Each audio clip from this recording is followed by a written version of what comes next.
வாழ்க்கையில முன்னேறதுக்கு என்ன வேணும் என்று கேட்டா அதிகமானாக்கள் சொல்லுவாங்க ஹார்ட் ஒர்க், அதாவது கடினமான உழைப்பு. ஆங்கிலத்திலேயும் ஒரு அழகான வசனம் இருக்குது, ஹார்ட் ஒர்க் பேஸ் ஆஃப், அதாவது கடின உழைப்பை போட்டால் அதுக்குரிய பலன் நிச்சயமாக கிடைக்கும் என்று. இந்த ஃப்ரீ அட்வைஸ் எங்களுக்கு எல்லா இடத்திலையும் நிறைய பேர்கள்ட்டையும் கிடைக்கும். 1000 யூடியூப் சேனல்களையும் நீங்கள் கேட்டால் இதைத்தான் சொல்லுவாங்க, ஹார்ட் ஒர்க் பேஸ் ஆஃப், கடினமாக உழையுங்கள் வாழ்க்கையில் முன்னேறலாம். ஆனால் உண்மையிலேயே இந்த ஹார்ட் ஒர்க் மட்டும் எங்களை வாழ்க்கையில் முன்னேற்றுமா அல்லது எங்களுடைய வாழ்க்கையை செல்வ செழிப்பாக மாற்றுமா? இதை பற்றி கொஞ்சம் பேச போறதுதான் இந்த வார எபிசோட்.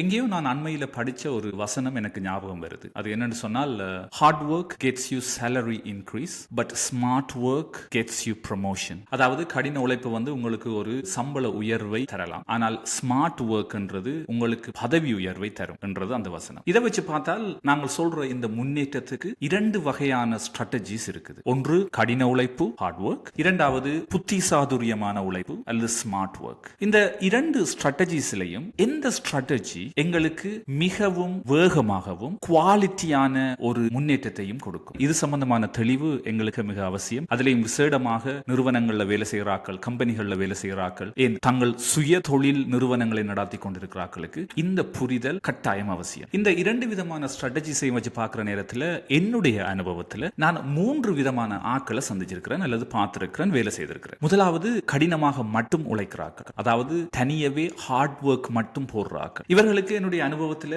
என்ன நடந்தது அல்லது இந்த கடின உழைப்பை மட்டும் போடுறதால என்ன இம்பாக்ட் அவர்களுக்கு கிடைத்தது என்று பார்த்தால் 3 விஷயத்தை சொல்லலாம். முதலாவது, அந்த ஆங்கில வசனம் சொன்னது போல அவ்வப்போது சில சலுகைகளும் சில ரிவார்ட்ஸ்களும் கிடைக்கும். இரண்டாவது, மிக முக்கியமான ஒரு ஒப்சர்வேஷன், அவருடைய இலட்சியத்தை அடைகிறதுக்கு மற்றாக்களை விட கொஞ்சம் நீண்ட காலம் வேலை செய்ய வேண்டி இருக்கு. அதாவது இந்த தனிய கடின உழைப்பை மட்டும் போடுகிறவர்கள் தங்களுடைய இலட்சியத்தை அடைவதற்கு நீண்ட நாட்கள் உழைக்க வேண்டி இருக்கு. ஆனால் மூன்றாவதாக சொல்வது என்னென்று சொன்னால், இப்படி நீண்ட காலம் அவர்கள் தங்களுடைய இலட்சியத்துக்காக கடின உழைப்பு போடணும் என்றதால அதிகமானவர்களை நான் பார்த்திருக்கிறேன், பாதியிலேயே களைச்சு போயிடுறாங்க. இது நான் சந்திச்ச அந்த முதலாவது கடின உழைப்பை மட்டும் தங்களுடைய இலட்சியத்தை அடைவதற்காக போடுபவர்கள். இரண்டாவது வகையினர் இந்த ஸ்மார்ட் ஒர்க் போடுறார்கள் என்று நாங்கள் சொல்லலாம். அதாவது வேலையை ஸ்மார்ட்டாக செய்கிறார்கள். இவரிடத்தில் கடின உழைப்பு என்பது இருக்காது அல்லது மிக மிக குறைவாகத்தான் இருக்கும். இவர்களுடைய இம்பாக்ட் எப்படி இருக்கும் சொன்னால், முதலாவது நான் சொல்லலாம், மிகவும் ஈஸியாக தங்களுடைய மேலதிகாரிகளை கவர்ந்து விடுவார்கள். சோ அந்த அட்ராக்ஷன் அந்த ஸ்மார்ட் ஒர்க்கில் எப்பொழுதுமே இருக்கும். அதனால அவர்களுக்குரிய அங்கீகாரம் ஈஸியாக கிடைச்சிருது. இந்த வகையான ஆட்களுடைய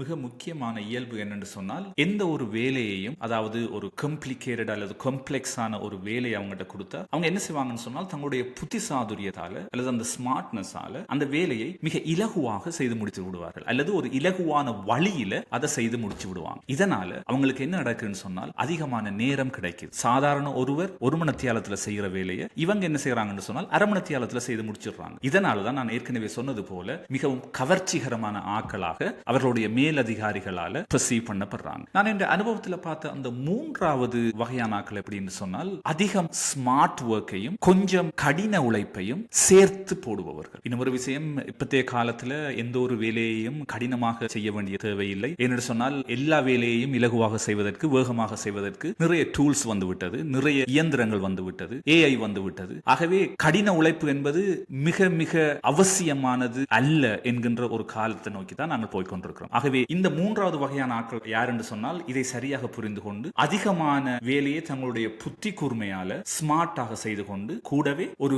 சாதாரண அல்லது ஒரு குறைந்த அளவு கடின உழைப்பையும் போடுறார்கள். இவர்கள் ஏற்படுத்துற இம்பாக்ட் என்னை பொறுத்தவரையில மிக ஆச்சரியமானது. முதலாவது, இவர்கள அவுட்புட் பிரமாதமாக இருக்கும். மிக வேகமாக வளர்ச்சி அடைவார்கள். தங்களுடைய குறிக்கோளை நோக்கி மிக வேகமாக போய் கொண்டிருப்பார்கள். தவிர குறித்த நிறுவனத்துக்கும் அல்லது அவர்களுடைய சுய தொழிலுக்கும் மிகவும் வேண்டப்பட்ட ஒரு நம்பிக்கையாளராக அவர்கள் வளர்ந்து கொண்டிருப்பார். இவர்களுக்கு அதிகமாக ரிவார்ட்ஸ் கிடைக்கிறது, இவர்களுக்கு அதிகமாக ப்ரமோஷன்ஸ் கிடைக்கிறது. ஆகவே இது 2யும் சேர்த்து அவர்கள் இலகுவில் ஒரு சக்சஸ்ஃபுல் ஆன மனிதர்களாக வந்து விடுகிறார்கள். ஆகவே இந்த 3 வகையான ஆக்கள்லையும் எனக்கு பிடித்தமான ஆக்கள் இந்த 3வது வகையான ஆக்கள். தனியவே கடின உழைப்பு போடுபவர்களாலும் இனி வர்ற காலங்களில் வெற்றி வெற்றியாளராக ஆக முடியாது. தனிய ஸ்மார்ட் ஒர்க்கும் கை கொடுக்காது. கொஞ்சம் கூட ஸ்மார்ட் ஒர்க்கும் கொஞ்சம் குறைய ஹார்ட் ஒர்க்கும் போடுபவர்கள் வாழ்க்கையில் இலகுவாக வேகமாக தாங்கள் எதை அடைய வேண்டுமோ அதை அடைந்து விடுகிறார்கள். ஆகவே இந்த ஹார்ட் ஒர்க் பேஸ் ஆஃப் என்று சொல்ற ஒரு மந்திரத்தை மட்டும் நம்பிக்கொண்டிருக்காமல் எங்களுடைய இலட்சியத்தை வேகமாகவும் குவாலிட்டியாகவும் அடைவதற்குரிய அந்த சூத்திரத்தை நாங்கள் ஞாபகத்தில் வச்சு கொண்டிருக்கிறது மிக முக்கியம். அந்த சூத்திரம் என்ன? கொஞ்சம் ஹார்ட் ஒர்க், நிறைய ஸ்மார்ட் ஒர்க்.